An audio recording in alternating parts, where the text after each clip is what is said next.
Dahil birthday celebration na aking eldest sister, pinapunta niyang aking mga kuya. Ayan.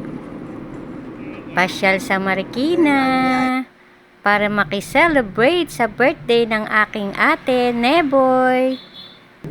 Ang aming panganay na kapatid. Yun ang wish niya ngayong kaarawan niya na makita niya ang kanyang mga kapatid. Magsama-sama sa konting salo-salo.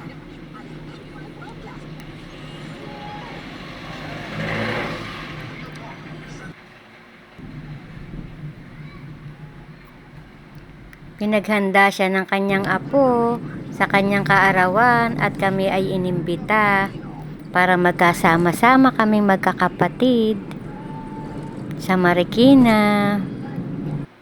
Kaya napabiyahe kami papuntang Marikina.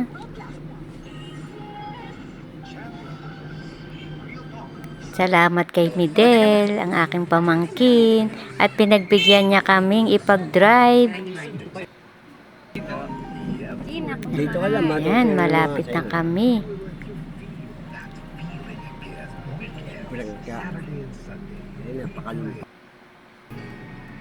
Yes, andito na kami sa Marikina.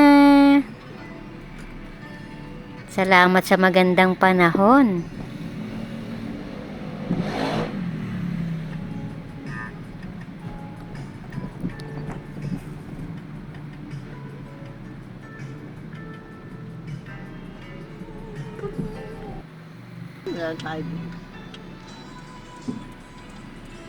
Lamuan muna. Daan muna kaming lamuan para magpahinga. Hindi pa ready ang birthday celebrant. Dito muna kami sa bahay ng aking pamangkin. Tatambay. Maya-maya bibili na kami ng cake. Ayan, cake for the birthday celebrant.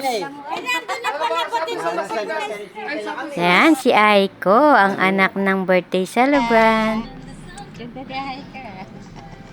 Ayan ang aking ate, ang may birthday at ang kanyang anak. Ayan, nagsama-sama na ang mga senior. Wow, ang daming cake. Yummy.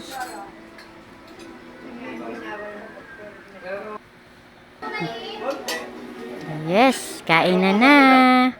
Habang hinihintay pa ang ibang handa at ang ibang bisita. Yes, si Chloe. Thank you, Chloe. Thank you sa pag-invite. Ayan, uwian na. Thank you. At kami pauwi na ng Cavite, galing Marikina.